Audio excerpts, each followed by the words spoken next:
I'm real good. I'm glad that you're here tonight, man. This is like what was it? A dream come true of some sort. A dream come true.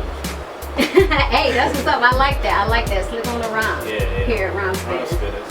That's what's up. So, Truez, we're about to get into a bunch of stuff that you got on. First, introduce yourself to everybody. Well, I go by Truez. It's Truez. You know, let me get these Twitter. Can I get the Twitters and all that stuff out the way? Yeah, go ahead, do it. And we can do it again at the end, but follow me on Twitter, TruezNATION, everything. Twitter, Instagram, YouTube, Facebook, and my website, TruezNATION.com. Follow me on that. So tell us about yourself. Where you're from? Where you been at? Where do you call home? Where you laying your head at? I call AUG my home. I'm from Jersey. Was born in Jersey. I actually stayed here in Atlanta for a little bit. State of Virginia. But ultimately AUG is my home. But I'm born in Jersey, so I'm a city slicker nigga down south. Alright, so you know everybody knows here around Spurs I'm from the AUG. I represent the South. That's why they call me Sweet Tea. Word. And how is AUG treating you? Sweet as tea. Alright, that's but I mean everything is great. Everything is the same. You know what I'm saying? Yeah. I'm still. My mentor told me a long time ago. He was like. Who's your mentor? His name is Esau. Okay. And he told me a long time ago. He was like, you know, in the Bible, it's, you know, Jesus is only known as the carpenter where he was from. You know what I'm saying? And everywhere else he was Jesus Christ. So I look at it like when I'm at home, I'm Brandon. You know what I'm saying? I'm regular Truez. And then when I'm everywhere else, you know. So it's not nothing too crazy going on at home, but me just chilling. Okay, how's the music scene there? You been able to link up with anybody there and do some real good music? I got my man Kumar to my left. Hey, that's what's up. What's up, Kumar? Yeah, that's cool. This boy right here, man, can spit for days. He can rhyme, spit for days. But other than that, I work with a few people. Young Shan, Amen, Maine, D Hen. I work with a few people. Not a lot of people, but you know. Now come from Augusta, we already know how that is, and just being in the South in general. Would you say that they welcomed you on the music scene there? Because I know there is like a little bit of a music scene trying to pop off in Augusta, but there's something holding it back. Nah, they haven't welcomed me yet necessarily. Nah, I don't think so. Like I said, I'm just B Truez over there. You know what I'm saying? I mean, I think right now I'm gaining respect, but as far as, you know, my phone being called based off my moves and stuff like that, there's none of that going on. So I just been chilling, recording. You know, it actually gives me a peace of mind. So yeah, you know, like I was telling Aaron the other day, you was one hustling dude. Yeah. You stay working. I try, man. Stay working. I can't even sleep. I feel like I was just telling this chick. I was like, man, I feel like I don't dream as much because I don't sleep as much because there's no reason to sleep. If you feel like you haven't, you know, if you don't deserve a certain amount of sleep, don't sleep that long. You know what I mean? If I'm just chilling all day, you know what I'm saying? Like I need to do something, you know, to help me sleep or to make me feel like, okay, now you can just chill. You know what I mean? Other than that, I'm just going 100 miles per hour. Hey, and I see where those moves have gotten you. You know, you recently signed with DJ K Slade's label. Shout out to StreetSweeperENT. What's that like? How did that come about? We had an interview up there like 4 months ago, and you know, we went up there to play some, you know, records and stuff like that. You know, the normal stuff.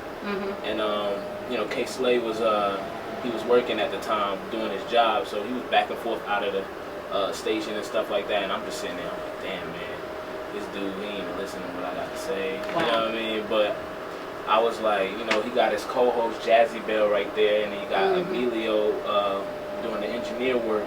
So I remember when I left, Jazzy was like, what's your favorite? She was like, Sarcasm.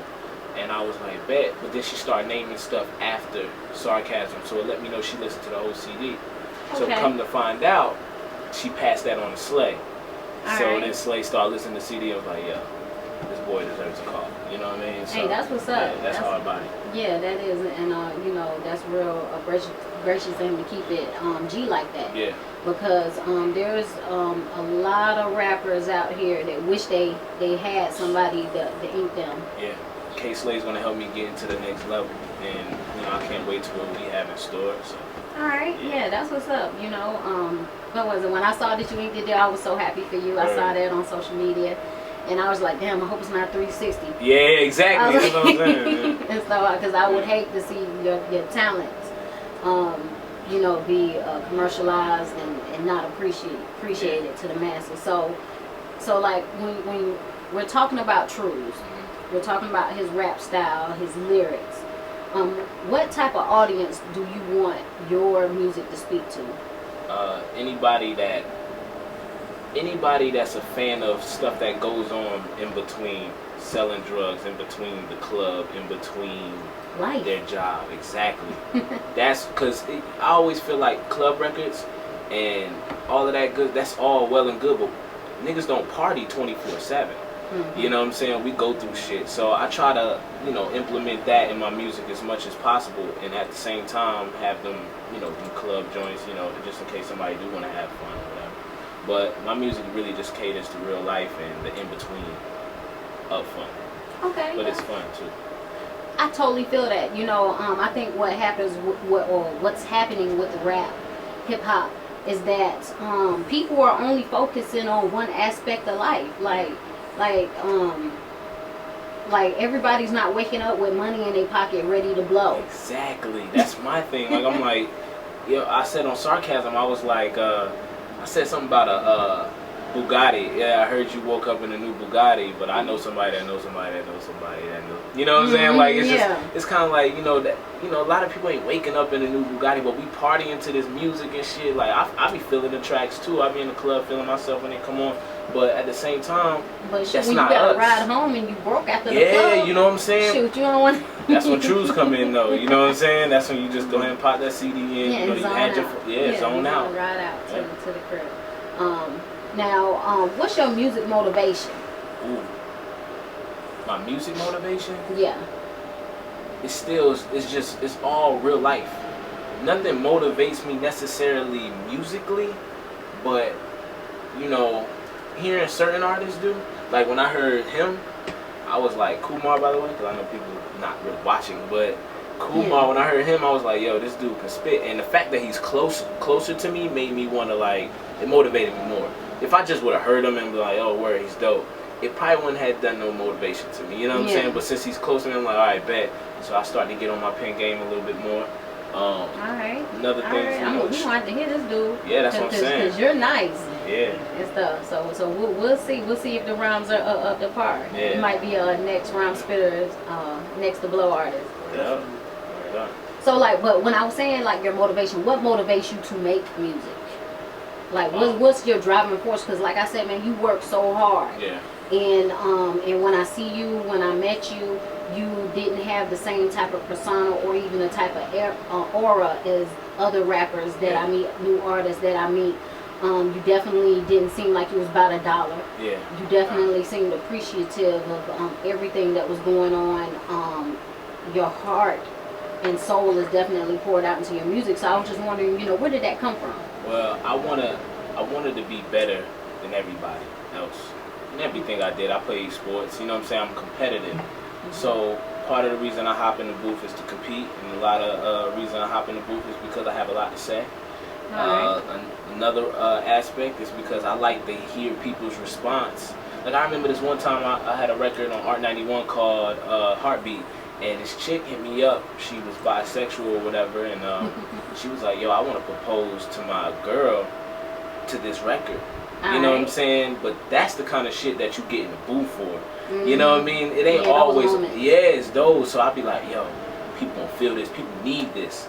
That's how I am when I get in the booth. I wanna present to you something that you can feel and timeless stuff. Keyword. All right, that's what's up. And you know what I'm saying? We definitely specialize in classic music here. Oh, yeah. I'm classic hip hop. Raw radio.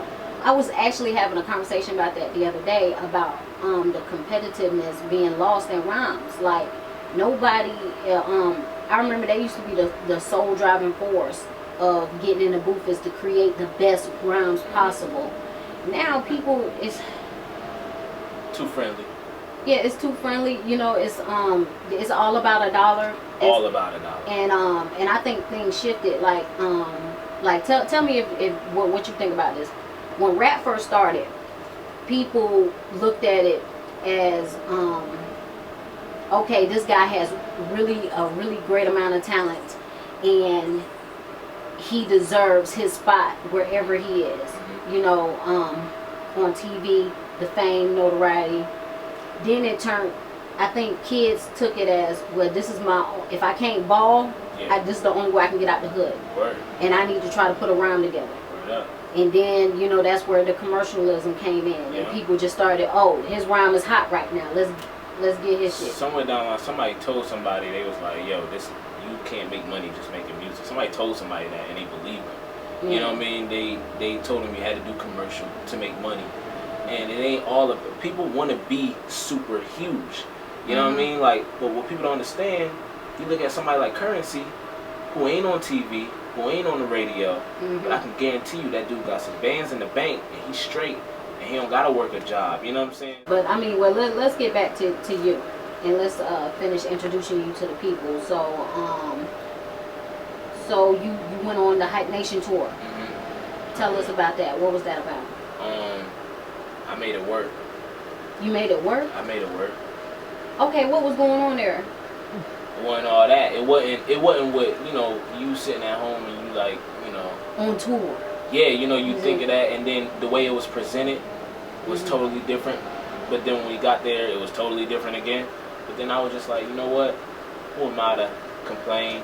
You know what I mean? I'm not huge yet to even be like expressing my dissatisfaction over something. You know what I'm saying? Nobody give a fuck about me. I ain't gonna lie, you made it look good as hell on social media. But see, if I would have wasted time like complaining about it, that shit wasn't gonna look good, because I was gonna be up there like, nah, fuck this. But I didn't look at it like that. I had my man Jay with me, very positive dude. He ain't say nothing negative. So the fact that he said nothing negative made me say nothing negative and made me just do my thing. And I was just rapping for my peers at that time, you know what I mean? And shout out to Sweet Tea and the whole Dash crew, they show me mad love in Indiana. Okay. Yeah, they got the Indiana on lock, yo. They ride to day in a lifetime every day. So shout out to them now. And you was talking about your videos.